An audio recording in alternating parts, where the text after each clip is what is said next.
life. Wow. 1 minute you're up, 1 minute you're down, 1 minute you could be consecutively up and down. I mean, your whole life can change with as little as one phone call and 2 words. Your whole life can be turned upside down. It can be quite daunting if you think about it. Some people do. They get stuck in fear and they don't even know about it. I personally like to think about it as a crazy, beautiful adventure. Do you remember when you were little and you were asked what you wanted to be when you grew up? What did you say? I certainly didn't say I wanted to be a realtor, yet here I am. There were the classics in my day: the doctor, the nurse, the policeman or fireman. When you were little, everybody wanted to be a hero. I can almost guarantee you, nobody ever said they wanted to be the drug addict, alcoholic, or homeless person on the street. Yet, there they are, in every city. You see them. To think that somebody's brother, mother, father, daughter, sister, cousin, I mean, the list goes on. Because drug addiction, mental illness, and poverty do not discriminate. And you think to yourself, how did they get there? Well, everyone has a story.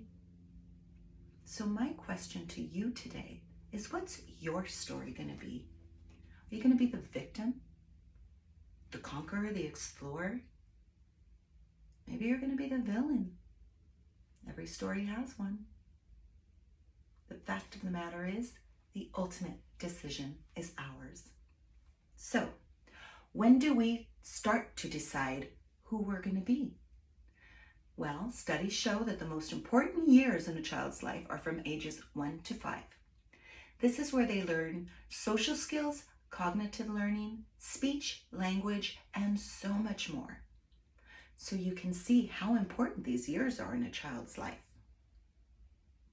Now, what I want you to do for me, unless you're driving, is close your eyes.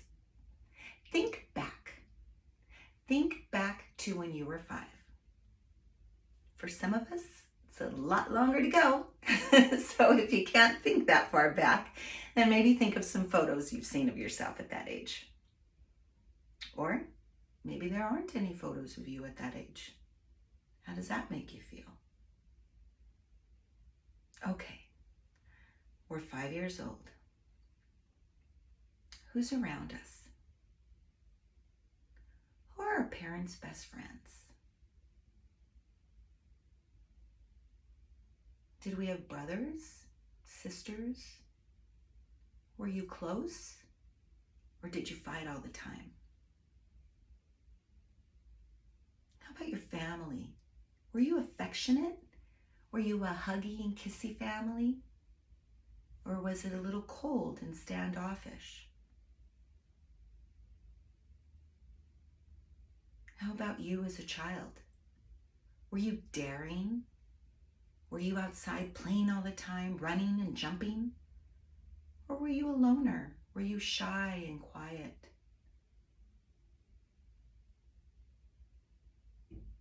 How was your family? What were their morals and their values? Now, my brother's terrified of spiders, and in turn my nephew is too. What were some of the fears that you were surrounded by, if any? Do you possibly hold on to some of those fears today? How does your body feel? When you go back to that age, do you feel warm and fuzzy? Or does your body feel a little anxious and uncomfortable? Just sit with that for a minute. Okay, open your eyes. You get the idea. It is so important to think back. Think back to who we were. Grade school, junior high, high school. So many things change in a year. I mean, I started with so many things change in a minute. Can you imagine how many things change in a year? how many decisions we make and how those decisions impact our future as well as our future decisions? Who are you today? Are you happy and glad and joyful all the time? Or are you sad and mad and angry all the time? Is your glass always half full or half empty? And how does that impact your life today? Now, when I was little, my mom would always say, birds of a feather flock together. And of course, I'm a teenager. I would roll my eyes and think, whatever. But it is so true. I will tell you this, you will not see a little Debbie Downer hanging out with the likes of me because I am way too happy for little Miss Debbie. And I'll tell you this, I will not be hanging out with the likes of a Debbie Downer because she is too down for me. And before you know it, little Miss Debbie will be dragging you right along downside with her if you're not careful. So, how do we make a change? Well, we start by doing what we just did. We evaluate ourselves. Then you ask some trusted friends and colleagues to evaluate you as well. I suggest you ask people from different walks of life, your social environment, your work environment, because we do act different in different situations. And if we don't, maybe we should.